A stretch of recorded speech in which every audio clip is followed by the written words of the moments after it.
Hello, welcome to our channel, Living in the Tennessee Bottoms. I'm Miss Libby. I'm Mr. Berry. We'd like to welcome you back for part 2. Is this vintage or antique? So come along with us, and here is our next item. Okay, our next item is a baby. They weighed babies in a hospital with this right here. And it's old, it's rusty. It actually has babies on the front of It's it. got a baby with a star. I don't know if you can see it very good or not, you know. But I looked it up, and it says it's a vintage baby scale, 1960. It said the hospitals started weighing babies in 1878. They would weigh and record it, and then the businesses was start making all these babies scales.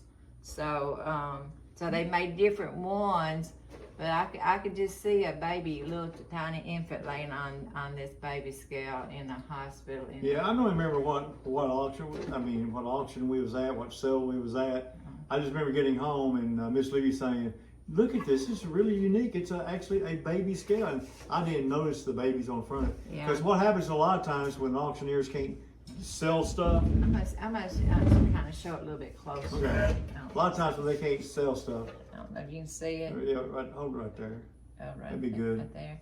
Yeah, a lot of times when auctioneers can't sell stuff, they'll put it in what do they call it? The box sales. Yeah, we had a they'll- bunch of boxes out there with items in it, but I don't remember. I don't remember buying this particular piece. I think we've had it for so long that we don't even know where we got it. The auctioneers takes all the good stuff and they try to sell it all, and then they'll take the miscellaneous stuff in the house, tiles, sheets, whatever it may be, and the laundry detergent, dishwashing detergent, and they put them in all these different boxes and make rows of them. And then you go down through there and they bid the boxes out. You may pay $2 for a box, or if you really know what's in a box and you like it, you may pay $20. I believe this came in one of those deals. We didn't know what we were getting till we got home, but what a find. You know, it's like going treasure hunting. When you get home, you never know what you got sometimes until you start digging it. And this here is really unique to us. I thought it was really unique. All right, are we ready to move on to the next piece? Okay. Okay, what we have here is 2 insulators. A lot of people have probably seen these in their day going through different antique stores and stuff. They're not really collectible. I mean, really highly sought after anymore. Unless you go to a sale and you've never been, you've seen them, and you knew what they were, and you say, "Oh, I really wanted those." We have paid, when we first started getting some of them, we have paid up to get 4 or 5 to put in our store, and then 3 months later go to a sale and get a whole box for $3 or $4, you know.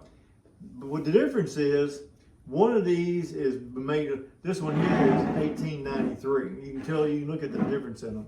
What they are, they're insulators when they started running the electrical services throughout the I guess, whether it's the states in general. Getting tongue-tied there. So you can see they could wrap the wire around this, and if they had which had a bare spot or anything, it was not going to ground out. Because I'm thinking, I didn't do my research on this, but you have to remember a lot of the first or initial wire didn't have rubber or insulation on it. It was just plain wire being run. So if it wrapped around this, it wasn't going to ground itself out. You can see later on in life, they changed the whole model. You know, they got a little shorter, they got bigger on the top, you know, they changed the color, because I imagine it costs more money to make this here the color it is. And you can see on the bottoms, the difference. This one here has where it's got like teeth on it all the way around, where this one doesn't. So they're just interesting pieces, part of our history. You know, here it is, 2024, and this here goes back to 1893. It said that the period was from 1875 to 1930. For these? Yeah. Okay. So and then they changed over to something else. So it's a piece of history to have, you know? Yeah. But it sounds like, I don't know why, but I remember this being still in some of the light posts down here in our day. We was raised in the 50s. I Yeah. guess it takes a while to change things Yeah. over when they change things, over. Yeah, we was children coming up, some of these, I don't know if it's this particular one, Yeah, they had still some. had them, Yeah. so. And on that note, like I said, it's just different things we like to collect. If anyone else knows anything about them, like to make a suggestion. They make a good weight for your desk. Or, Good paperweight, good conversation piece and everything. Yeah. And you just never know when you may need an insulator. And on that one, we're going to move on to our next piece. Okay, our next thing is, I don't know how to pronounce this, it's vintage, it's CAPODIMONTE. And I've looked these up. We went to a sale and this woman collected them and she had bukus of them. But these right here are the ones we've had, we kept. So it dates back to 1741, and each one of these flowers, it said on the internet, each one was handmade, and it took 20 minutes for each one of these flowers to be made.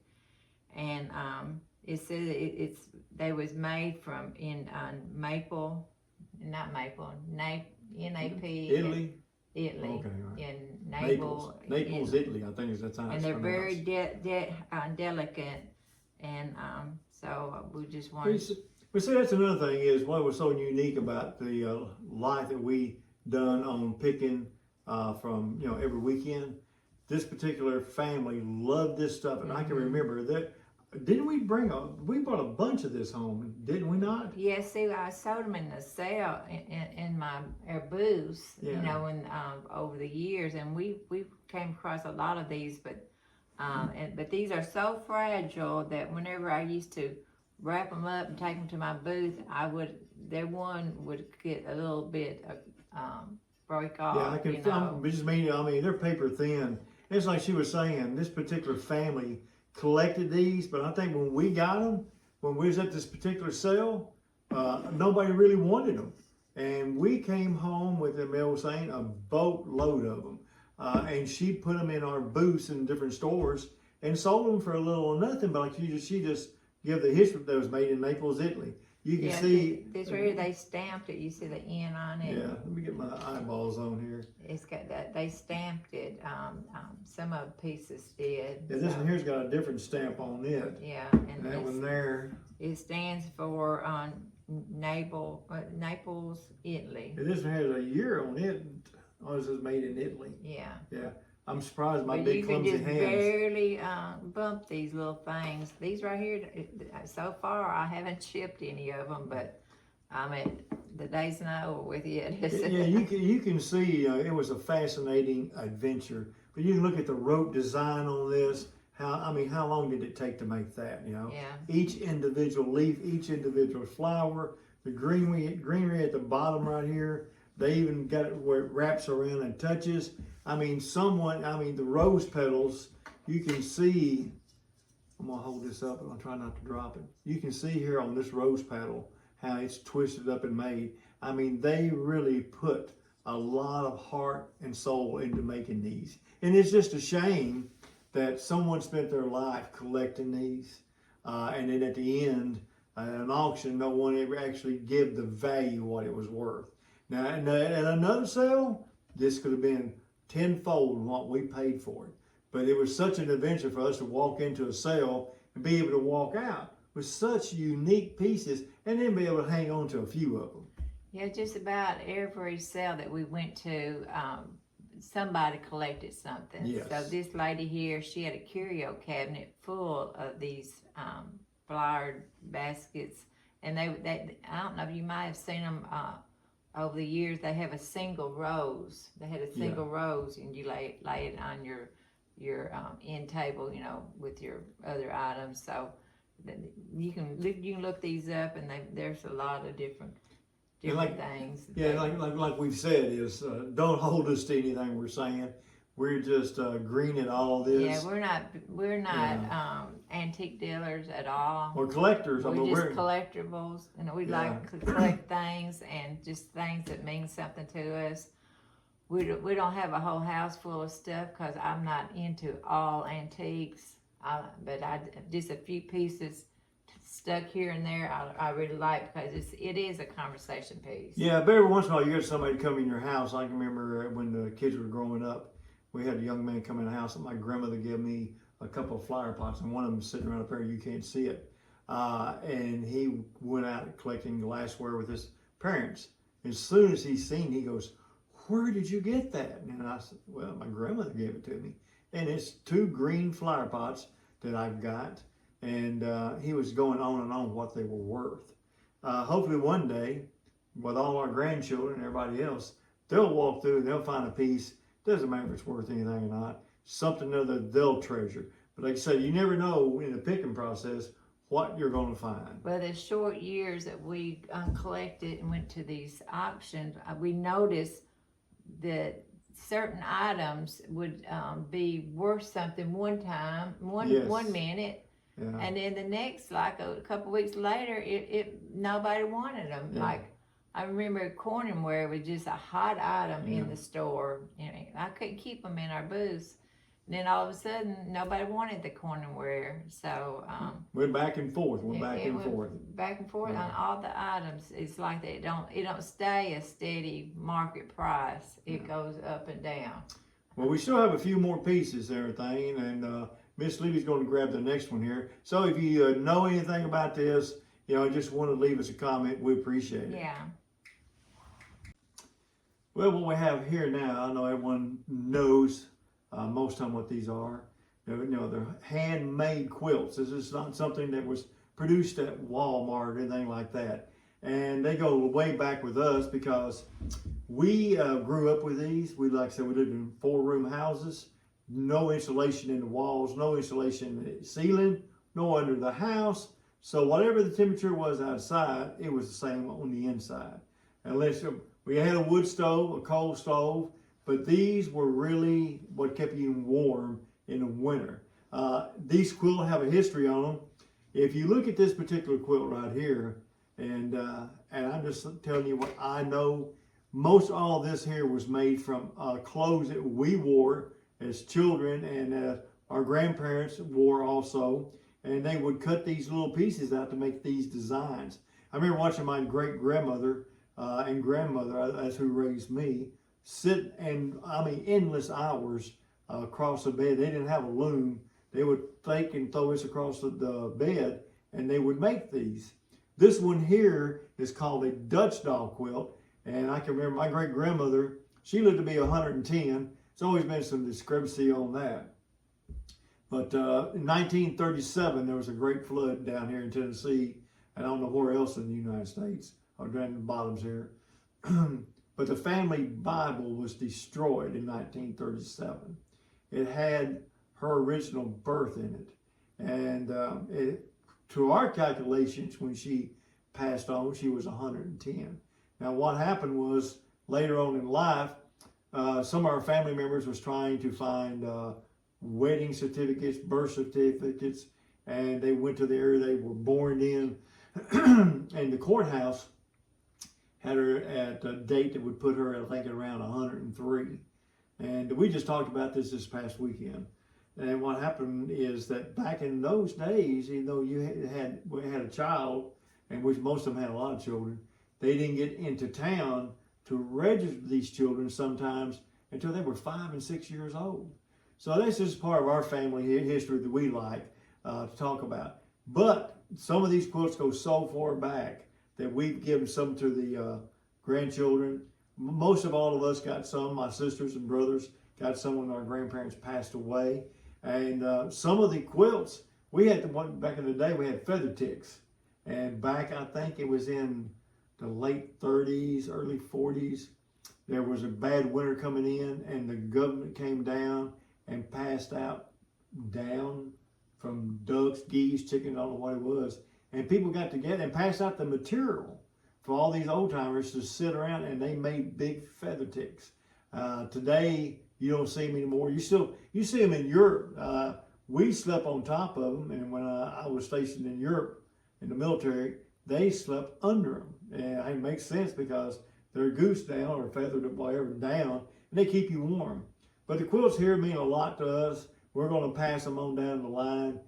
So, Miss Levy, I want to say one thing is if you're out looking for an old quilt just to have, make sure it's hand sewn. See, you can see the little stitches here. They later on in life they started making these quilts with a sewing machine, but these right here are these are all, every stitch on here is somebody, you know, his grandparents sewed each one of these. So these right here are family quilts.